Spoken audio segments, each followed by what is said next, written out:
Supreme court ने बुधवार को योग गुरु रामदेव और पतंजलि आयुर्वेद के प्रबंधन निर्देशक बालकृष्ण द्वारा दायर हल्फनामे को स्वीकार करने से इनकार कर दिया है। इसमें उन्होंने भ्रामक विज्ञापन प्रकाशित करने पर बिना शर्त माफी मांगी थी, जिसने कहा गया था कि उन्होंने गलत कदम पर पकड़े जाने पर ऐसा किया था।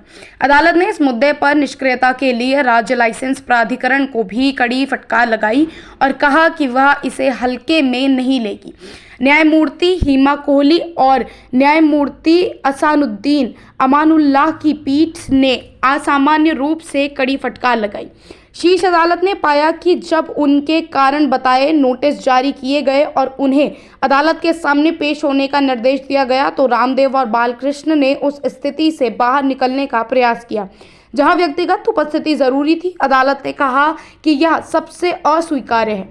पीठ ने अदालत कक्ष में आदेश सुनाते हुए कहा, मामले के पूरे इतिहास और अवमानकर्ताओं के पिछले आचरण को ध्यान में रखते हुए हमने उनके द्वारा दायर न्यूनतम हल्फनामे को स्वीकार करने के बारे में अपनी आपत्ति व्यक्त की है।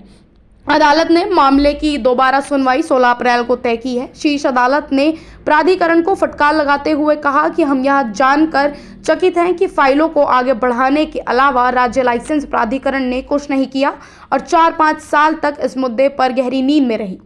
इसमें प्राधिकरण की ओर से उपस्थित राज्य के अधिकारी से निष्क्रियता का कारण बताने को कहा गया है। पीठ ने रामदेव और बालकृष्ण की माफी को स्वीकार करने से इनकार करते हुए कहा कि हम इस मामले में इतना उदार नहीं होना चाहते हैं।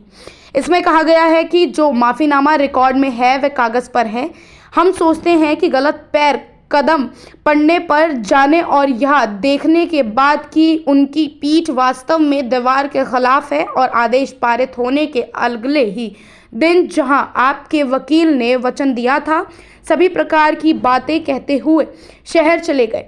ऐसा नहीं सोचते हैं। इस शपथ पत्र को स्वीकार करें।